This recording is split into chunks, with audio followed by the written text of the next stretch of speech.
तो आज का हमारा स्पीकिंग स्किल्स का नेक्स्ट टॉपिक है आर्टिकल्स। आर्टिकल्स, अब आर्टिकल्स क्या होता है? Because articles plays a major role. जब भी आप कोई बात करते हो या फिर आप कहीं पे कुछ कम्युनिकेशन या फिर पब्लिक स्पीकिंग ले रहे हो, तो आर्टिकल्स का रोल बहुत इंपॉर्टेंट होता है कि आप किस सेंटेंस में क्या लगाओगे एंड किस तरह से बात करोगे। Okay, so what is the articles? There are two types of articles, definite and indefinite. Articles दो टाइप के होते हैं, डेफिनाइट एंड इनडेफिनाइट आर्टिकल्स। अब आर्टिकल्स डेफिनाइट कौन से होते हैं, इनडेफिनाइट कौन से होते हैं? So articles are of three types that are a and the, यानी कि जो दो मेजर रूल होता है डेफिनाइट इनडेफिनाइट, उसमें डिवाइडेड है। जो इनडेफिनाइट है वो है ए एंड जो द है वो होता है डेफिनाइट। तो अब हम इन डेप्थ जानते हैं कि इनडेफिनाइट इनडेफिनाइट क्यों बोला जाता है। Okay, let's go with A and and. A and an are indefinite articles used for non-specific references, यानी कि जो नॉन स्पेसिफिक चीजें होती है उसके लिए ए एंड एन यूज किया जाता है। एग्जाम्पल देखते हैं। I need a pen.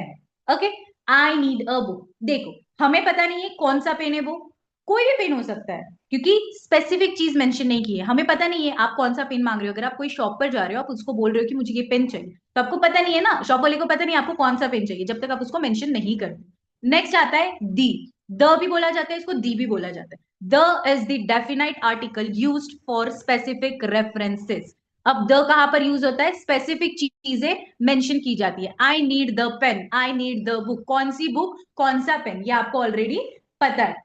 ठीक है, आप उसको मेंशन कर रहे हैं, आपको पता है। आप दुकान वाले को बोल रहे हैं आई नीड द ट्राईमैक्स पेन, तो उसको मेंशन करके बता रहे हो आई नीड द पेन। ठीक है, वो दुकान वाले को आप क्या बोल रहे हो कि मुझे, शॉप वाले को बोल रहे हो आप कि मुझे वो पेन चाहिए, तो आप उसको स्पेसिफिक मेंशन कर रहे हो। तो यही होता है डेफिनाइट एंड इनडेफिनाइट में। तो नेक्स्ट चीज आता है हमारा कि जो स्पेसिफिक चीज है उसको क्या बोला जाता है? The. Not specific, a and an. Okay, next is a. Is use before words that start with consonant sound. A balloon, a chair, a pen. So a कहाँ पे यूज किया जाता है? जिसका साउंड कॉन्सोनेंट, कॉन्सोनेंट साउंड जो करता है उस वर्ड को अ लगाया जाता है। अब मेन क्वेश्चन आती है कि भाई कॉन्सोनेंट्स होता क्या है? ठीक है, तो कॉन्सोनेंट्स क्या होता है? जो आपको दिख रहा है A B C D E F G till G. Okay, तो जो ए ई आई ओ यू वो होता है हमारा वावेल्स। ठीक है, वावेल्स होता है, क्या होता है? ए ई आई ओ यू क्या होता है हमारा? वॉवेल्स। ठीक है, तो उस वॉवेल्स के अलावा जितने भी आपके अल्फाबेट्स बचते हैं वो होता है आपका कॉन्सोनेंट्स। ठीक है, क्या होता है वो आपका? कॉन्सोनेंट्स। तो जितने भी अल्फाबेट्स बचते हैं, यानी कि 26 - 5 दैट इज 21 अल्फाबेट्स आपके क्या होते हैं? कॉन्सोनेंट्स।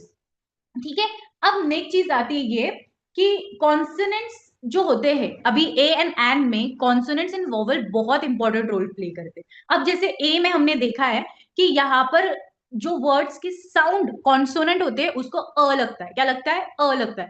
लेकिन मैं यहाँ पर वर्ड की बात नहीं कर रही हूँ, अल्फाबेट की बात नहीं कर रही हूँ, मैं यहाँ पर साउंड की बात कर रही हूँ। ठीक है, साउंड की, यानी कि साउंड और वर्ड्स, यानी कि लेटर्स होना, कॉन्सोनेंट लेटर होना एंड कॉन्सोनेंट साउंड करना, दो अलग अलग चीजें। आगे देखते हैं हम। An. An is use before words that starts with a vowel sound. An aeroplane, an umbrella, an are.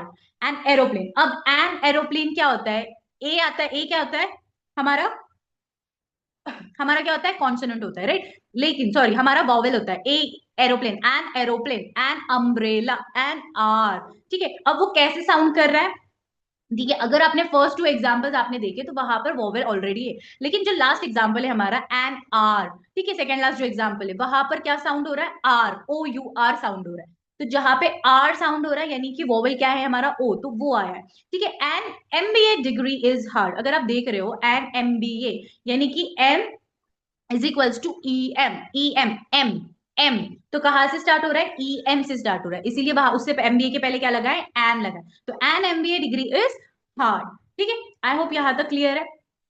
Next, the is use before unique और प्रीवियसली डिफाइंड नाउन्स। द एक स्पेसिफिक चीज को मेंशन करता है, एक स्पेशल चीज को mention करता है। For example the Eiffel tower. आपको पता है कि आईफिल टावर किधर है? वो एक ही है पूरी दुनिया में, राइट? अगर आप कोई जगह का स्पेसिफाई नाम कर रहे हो, अगर आप खुद का भी नाम ले रहे हो, ठीक है, the Sadiya Pansare, I am the one and only Sadiya Pansare, right? मेरे अलावा कोई हो सकता है, बट मैं किसको मेंशन कर रही हूँ? मैं अपने आप को मेंशन कर रही हूँ, इसीलिए क्या लगा है? The moon in the sky. आपको पता है कौन सा मून? ओके, कौन सा मून है जो स्काई में होता है? ओके, तो वो एक चीज आपने स्पेसिफाई की है।